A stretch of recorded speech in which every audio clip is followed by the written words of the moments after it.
12वीचे विद्यार्थी, आज आपण पेपर 3 क्लिनिकल बायोकेमिस्ट्री या विषयाला आपण सुरू करणार आहोत. पेपर फर्स्ट बघितला आपण, पेपर सेकंड मधले धडे बघितले. आज paper 3 clinical biochemistry. Clinical biochemistry म्हणजे काय?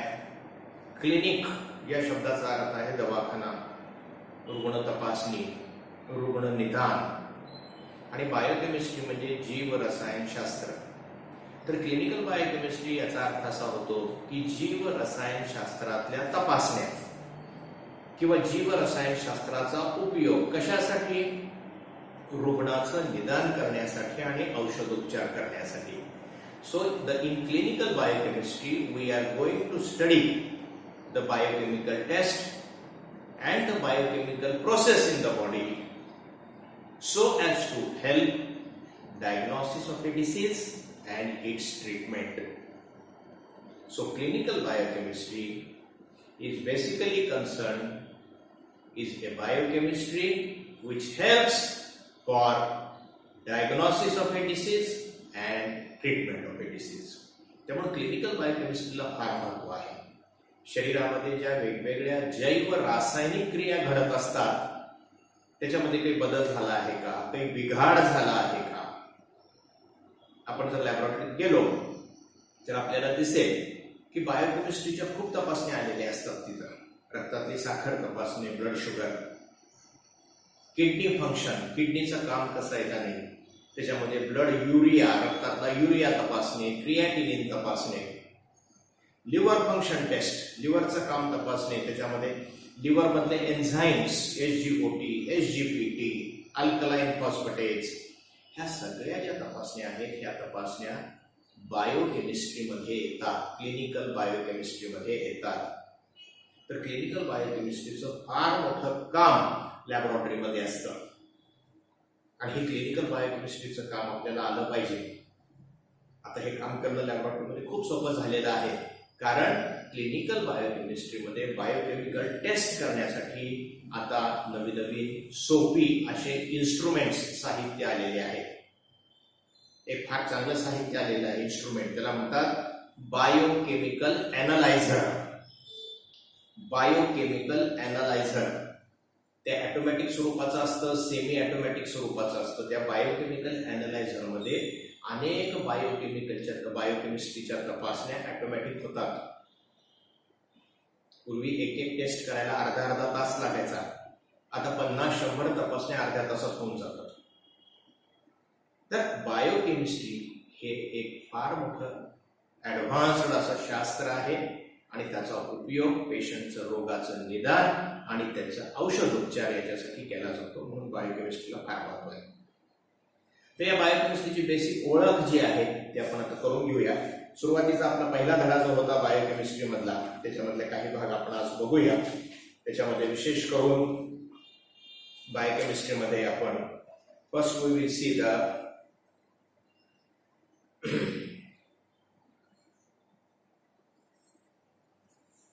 कार्बोहायड्रेट्स.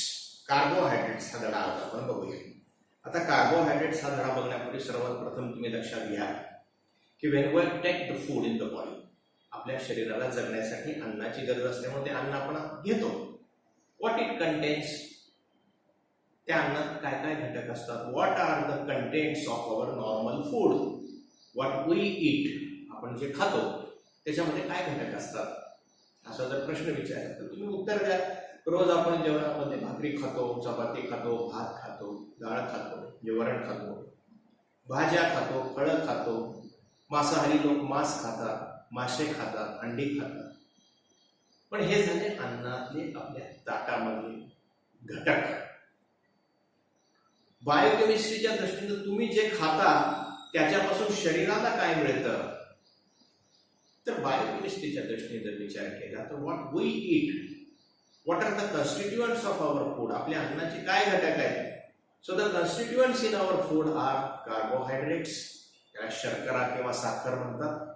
प्रोटीन्स, प्रथिने, लिपिड्स, चरबी किंवा स्निग्धयुक्त पदार्थ, देन विटॅमिन्स, जीवनसत्व, मिनरल्स अँड सॉल्ट्स, खनिज आणि क्षार, आणि सर्वात महत्वाचा परत महत्वाचा भाग म्हणजे वॉटर, पाणी. तर हे सगळे आपले अन्नातले महत्वाचे घटक आहेत आणि याचा आपल्या संपूर्ण शरीरावर परिणाम होत असतो आणि हे आपल्याला उपयोगी आहेत म्हणूनच आपण अन्नातून घेत असतो. So again I will repeat what are the important constituents of our food are carbohydrates, proteins, lipids, then comes the vitamins, then comes the minerals and salts and water. So these are the constituents of our food. आता हा एक एक गोष्ट प्रत्येक आता सांगितलेले घटक हा आपला बायोकेमिस्ट्रीच्या अभ्यासाचा भाग आहे.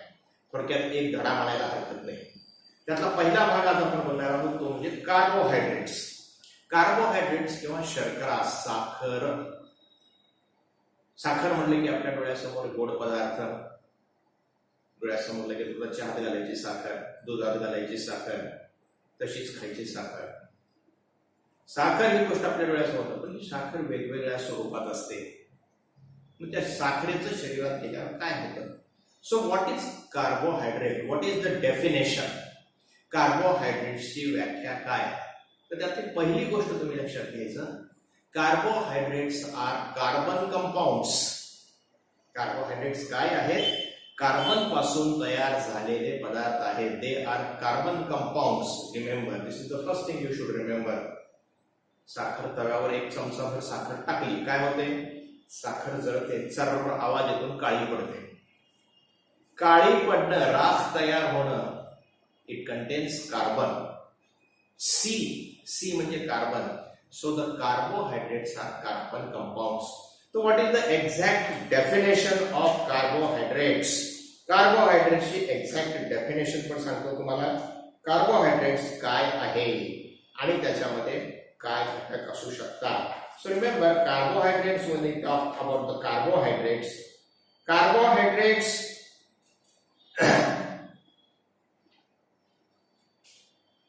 you should remember they are the carbon compounds. They are the carbon compounds. This is the first thing you should remember. ते काय आहे? कार्बन कंपाऊंड्स आहेत. तर हे कार्बोहायड्रेट्स आपल्याला आहारातून कशातून मिळतात? काय खाल्ल्यानं आपल्याला कार्बोहायड्रेट्स मिळतात? कार्बोहायड्रेट्सची जर आपण रासायनिक रचना जर बघितली तर त्याच्यामध्ये दोन घटक असतात. एक म्हणजे OH आणि एक म्हणजे C. कार्बन आणि OH, hydroxy group. Hydroxy group आणि कार्बन हे दोन घटक त्याच्यामध्ये आवर्जून असतात. OH आणि C हे दोन घटक कशामध्ये असतात? Carbohydrates. Now we will see what are the sources of carbohydrates in diet. काय खाल्ल्यानं आपल्याला कार्बोहायड्रेट्स मिळतात? साधी सोपी गोष्ट आहे. काय खाल्ल्यानं कार्बोहायड्रेट्स मिळतात? आपल्या रोजच्या खाण्यात काय असतं की ज्याच्यातून आपल्याला साखर मिळते शरीराला? द फर्स्ट थिंग इज एक केन शुगर. केन म्हणजे ऊसापासून तयार होणारी साखर. नंबर 2, साधं सोपं सांग, जॅगरी म्हणजे गुळ. डोळ्यासमोर ह्या दोन गोष्टी तरी आल्या, जॅगरी आणि cane sugar. These are the rich sources. त्याच्यापासून सर्वात जास्त साखर मिळते. त्याच्याशिवाय तिसरा सोर्स कुठला आहे? Third source of is fruits, फळ. आपण म्हणतो खूप गोड आहे फळ. It also content sugar. Grapes म्हणजे द्राक्षात खूप साखर असते. चिक्कू तुम्हाला माहिती आहे, चिक्कू सारखं फळ, त्याच्यामध्ये पण साखर असते मोठ्या प्रमाणात. सिट्रस म्हणजे ज्याच्यापासून रस निघतो असे, मग ते संत्री असेल, मोसंबी असेल, आंबा असेल, त्याच्यामध्ये पण साखर असते. बरीचशी गोड फळं जी चवीला गोड असतात त्याच्यामध्ये साखर असते. So first thing we have seen is the sugar, cane sugar, jaggery. Third is the fruits. Then the fourth source is milk, दूध. काही विशिष्ट वयापर्यंत आपण फक्त दुधावरच जगत असतो लहान असताना. आपल्या आहारात जास्त घटक काय असतो? दूध. मग त्याला दुधातून सुद्धा साखर मिळते. It also content sugar. आता त्याच्याशिवाय साखर आपल्याला कशापासून मिळते? We get carbohydrates from cereals, तृणधान्ये, धाट असलेलं तृणधान्ये. त्याच्यामध्ये येतात राईस, ज्वार, व्हीट, मेज, ही तृणधान्य आहे. ह्या तृणधान्यामधून सुद्धा आपल्याला काही प्रमाणात कार्बोहायड्रेट्स मिळतात. राईट. देन व्हॉट अजून काय सोर्सेस आहेत की ज्याच्यापासून मिळतात आपल्याला? व्हेजिटेबल्स. काही व्हेजिटेबल्स मधून पण आपल्याला कार्बोहायड्रेट्स मिळतात. त्याचं प्रमाण कमी आहे. विशेष करून फळभाज्या, ज्या फळभाज्या आहेत त्याच्यामधून सुद्धा थोड्या प्रमाणात आपल्याला कार्बोहायड्रेट्स मिळतात. पण कार्बोहायड्रेट्स जास्त प्रमाणात आपल्याला आहारात कशापासून मिळतात? Number 1, the source, as already I told you, sugar. Second is jaggery. Third is milk. Third is fruits, फळं. Fourth is milk and others. Cereals तृणधान्यातून सुद्धा मिळतात.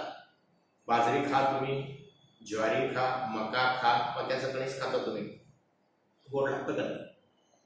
याच्यापासून सुद्धा तुम्हाला काय मिळतं? कार्बोहायड्रेट्स मिळतात. So these are the sources of carbohydrates in the diet.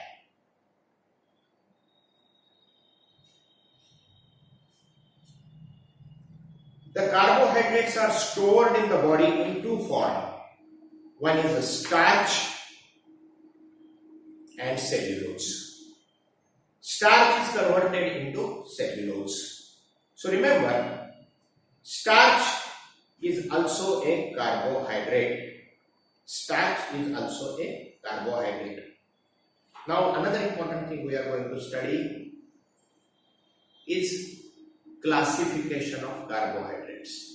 Carbohydrates वर्गीकरण. What is the classification of carbohydrates? जी साखर आपण शरीरात खातो त्याचं पुढे काय होतं? आता मी जे 5-6 पदार्थ सांगितले तुम्हाला अन्नातले, त्या सगळ्यामध्ये असलेली साखर सारखीच आहे का? प्रत्येक गोड लागणारी वस्तू साखरच आहे का? कार्बोहायड्रेट आहे का? नाही. Carbohydrates R classified. कार्बोहायड्रेट्सचं वर्गीकरण झालेलं आहे. कशाच्या आधारावर? त्यांच्या रासायनिक रचनेवर. The carbohydrates are divided on their chemical structure. त्यांची रासायनिक रचना कशी आहे त्याच्यावरून त्यांचं वर्गीकरण झालेलं आहे. कसं झालेलं आहे? The carbohydrates are divided into monosaccharides, disaccharides, oligosaccharides, polysaccharides. So these are the 4 types. Mono, di, then comes the oligosaccharides and polysaccharides. आता मोनो या शब्दाचा अर्थ काय? What is mean by mono? Monosaccharide याचा अर्थ काय?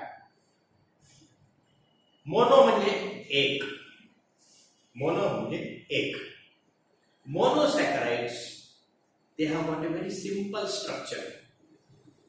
मोनोसॅकराइड ही अशी साखर आहे किंवा असे कार्बोहायड्रेट्स आहेत की ज्यांची रचना अत्यंत साधी आहे. They have got a single chain.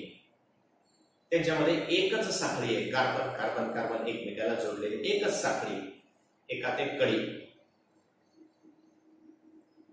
Simple. आणि त्यामुळे घडतं काय? मोनोसॅकराइड्स बॉडी कॅन इझिली युटिलाइज. मोनोसॅकराइड शरीराला वापरण्यासाठी सोपे असतात. मोनोसॅकराइड शरीर पटकीने वापरू शकतात. एखादी दोरी आहे, त्या दोरीला गाठी घातल्यात समजा, वेगळ्या वाकड्या गाठी घातलेल्या, सोडवायला वेळ लागेल. पण एका लाईन मध्ये एक गाठ घातली, पटकीने निघून जाते. तसं या ठिकाणी a single chain of carbon, single chain आहे. मोनो म्हणजे एक. मोनोसॅकराइड म्हणजे there is a single chain of carbohydrate. So it can be easily broken by the body and used for the production of energy. ऊर्जा निर्मितीसाठी सहजासहजी त्याचा वापर करता येतो शरीराला. ती सहजासहजी मोडता येते चेन. म्हणून मोनोसॅकराइड्स शरीराच्या दृष्टीने अत्यंत सहजगत्या वापरण्यात येणारे कार्बोहायड्रेट्स आहेत. शरीर सहजासहजी वापरू शकतं monosaccharides. There is a single chain of carbohydrates, so it is called as mono. Mono म्हणजे एक. आता हे जे मोनोसॅकराइड त्याची उदाहरणं काय? त्याचं उदाहरण सर्वात महत्वाचं मोनोसॅकराइडचं ग्लुकोज, जे आपण नेहमी ऐकतो ग्लुकोजची साखर. ग्लुकोज खेळाडूंना पळण्याच्या शर्यतीत थकून आलं की ग्लुकोज देतात पळण्याच्या शर्यतीत. आपली साधी साखर का देत नाही, जे आपण चहाला वापरतो ती पण साखरच आहे. ही ग्लुकोजची साखर का देतात? तर ग्लुकोज इज अ मोनोसॅकराइड. ती शरीरात गेली तुमच्या स्टमक मध्ये की शरीर लगेच रक्तामध्ये ओढून घेतं आणि त्याच्यापासून ऊर्जा तयार होऊ शकते. झटपट वापर, त्याचा वापर पटकिनी करतो. Monosaccharides they are used by the body immediately. Body didn't have to work more on that. शरीराला त्याच्यावरती फार काम करावं लागत नाही. म्हणून मोनोसॅकराइड्स, particularly glucose, fructose, these are the monosaccharides. Glucose, fructose, these are the monosaccharides. Now we will see what is a disaccharides. What is disaccharides? The disaccharides are the carbohydrates where there are two molecules. त्या ठिकाणी डाय म्हणजे दोन. There are two molecules. Hydrolysis नावाची एक क्रिया असते. ती hydrolysis नावाची क्रिया जर कार्बोहायड्रेट्सवर केली तर त्याच्यापासून दोन रेणू मिळतात कार्बोहायड्रेट्सचे डायसॅकराइड मध्ये. There are two molecules of carbohydrates in disaccharide. मी आता सांगितलं मोनोसॅकराइड मध्ये एकच चेन आहे, डायसॅकराइड मध्ये अजून एक चेन एकमेकाला जोडली. ह्या दोन चेन एकमेकाला जोडलेल्या आहेत. There are two chains of carbohydrates. So that is called as disaccharide. And disaccharideचं उदाहरण आहे शुक्रोज. शुक्रोज म्हणजे केन शुगर. आपण जी नेहमी वापरतो ती साखर, केन शुगर, ऊसापासून तयार होणारी साखर. That is called as cane sugar or sucrose. That is a disaccharide. Another example is maltose and lactose. Maltose आणि लॅक्टोज ही सुद्धा कशाची उदाहरणं आहेत? डायसॅकराइडची. तर हे डायसॅकराइड हे दुसरं झालं. So monosaccharide, there is a single molecule. Disaccharide, there are two molecules. Then दोन पेक्षा अधिक झाले तर ट्रायसॅकराइड, टेट्रोज, ट्रायोज, टेट्रोज, पेंटोज असतं. पण आपण बघणार आहोत ऑलिगोसॅकराइड्स. ऑलिगोसॅकराइड्स मोनो नंतर डाय. मोनो म्हणजे एक चेन, एक मॉलिक्यूल. डाय म्हणजे दोन मॉलिक्यूल. ऑलिगो म्हणजे 2 ते 10. There are 2 to 10 chains. 2 ते 10 चेन. 2 पेक्षा जास्त, 10च्या आतमध्ये. So on hydrolysis, what you get more than 2 chains, they are called as oligosaccharides. Oligosaccharides are the carbohydrates having 2 to 10 chains or 2 to 10 molecules. 2 ते 10 molecule असतील तर त्याला ऑलिगोसॅकराइड म्हणायचं. आणि त्याच्यानंतर जे आहे 10 पेक्षा जास्त असेल त्याला पॉलिसॅकराइड म्हणायचं. त्याला काय म्हणायचं? Polysaccharides. Polysaccharides are the carbohydrates which has got more than 10 molecules. More than 10 molecules. 10 पेक्षा जास्त मॉलिक्यूल असतील तर त्याला काय म्हणायचं? Polysaccharides. So remember, monosaccharide, disaccharide. Mono म्हणजे एकच मॉलिक्यूल, डाय म्हणजे 2 मॉलिक्यूल, ऑलिगो म्हणजे 2 ते 10 मॉलिक्यूल आणि polysaccharides means there are more than 10 molecules. पॉलिसॅकराइडचे परत प्रकार एक्झाम्पल आहे. पॉलिसॅकराइडचं एक्झाम्पल विचारतात परीक्षेत. Polysaccharide is cellulose, starch. Cellulose जे वनस्पतीच्या पानामध्ये वगैरे असतं. Starch, starch is a other polysaccharide. Starch ते कशामध्ये असतं? गव्हामध्ये असतं. आपण म्हणतो ना खळ, गव्हाची खळ, starch. Starch is also present in potato. Potato म्हणजे बटाट्यात सुद्धा असतं starch. So starch is a polysaccharide. Remember, cellulose is also a polysaccharide and glycogen is also a polysaccharide. So remember, monosaccharide, disaccharide, oligosaccharide आणि polysaccharide अशा 4 भागामध्ये चार प्रकार आपण कार्बोहायड्रेट्सचे केलेले आहेत. त्याला म्हणायचं क्लासिफिकेशन ऑफ कार्बोहायड्रेट्स. आणि हे कशाच्या आधारावर केलेलं आहे आपण? We have divided this on the basis of chemical structure, रासायनिक रचनेवरती. परीक्षेत दरवर्षी प्रश्न विचारतात, क्लासिफाय कार्बोहायड्रेट्स विथ एक्झाम्पल द्या. Glucose is dash dash dash. Glucose is a monosaccharide. लक्षात ठेवायचं, glucose is a monosaccharide. Lactose is a disaccharide. Lactose काय आहे? डायसॅकराइड. हे लॅक्टोज आईच्या दुधामध्ये असतं. Lactose is a disaccharide. Glucose is a monosaccharide. Starch is a polysaccharide. असे गाडीच्या जागेचे छोटे किंवा जोड्या लावामध्ये प्रश्न असतात. तर क्लासिफिकेशन ऑफ कार्बोहायड्रेट्स हे अत्यंत महत्वाचं आहे. ह्याच्यावर 1-2 मार्काचा प्रश्न दरवर्षी आलेला आहे. याचं महत्व काय आहे? तर हे जे आपण वेगवेगळ्या प्रकारचे कार्बोहायड्रेट्स खातो, शरीरात जातात आपल्या, त्याचं रूपांतर शरीराला मोनोसॅकराइड मध्येच करावं लागतं. शरीराला त्याच्यावर क्रिया करून त्याच्यापासून एकच रेणू तयार करावा लागतो कार्बोहायड्रेटचा, मोनोसॅकराइड. कारण आपल्या रक्तामध्ये जी साखर आहे तिचं स्वरूप आहे ग्लुकोज, ब्लड ग्लुकोज. आपल्या रक्तामध्ये जी साखर फिरते आहे ती कुठल्या स्वरूपात आहे? मोनोसॅकराइड, ग्लुकोज. रक्तातली साखर मोजतात म्हणजे काय मोजतात? रक्तातलं ग्लुकोजचं प्रमाण मोजतात. का? तर ही जी ग्लुकोज आहे मोनोसॅकराइड, ती पटकन शरीरातले टिश्यू किंवा पेशी ओढून घेऊ शकतात. आणि ह्या कार्बोहायड्रेटचा उपयोग काय शरीराला? Carbohydrates are useful for production of energy.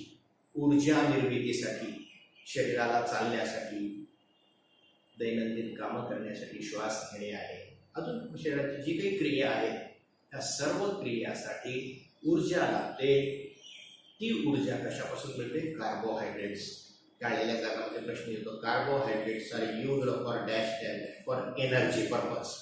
ऊर्जा निर्मितीसाठी कार्बोहायड्रेट्सचा वापर होतो. तरी 2-3 गोष्टी आपण शिकलो आपण आता. पहिली गोष्ट आपण शिकलो ती म्हणजे कार्बोहायड्रेट्स म्हणजे काय? Carbohydrates are carbon compounds. Carbohydrates कशापासून मिळतात? आहारात काय खाल्ल्यापासून मिळतात? That is called as sources of carbohydrates in the diet. Then we have seen classification of carbohydrates with examples. तर एवढ्या बेसिक गोष्टी आज आपण कार्बोहायड्रेट्स मध्ये शिकले आहोत. आता पुढचा भाग कार्बोहायड्रेट मेटाबॉलिझम. एकदा आपण साखर खाल्ली तेव्हा कार्बोहायड्रेट्स खाल्ले, पुढे शरीरात त्याच्यावर काय क्रिया होते हा भाग आपण पुढच्या तासात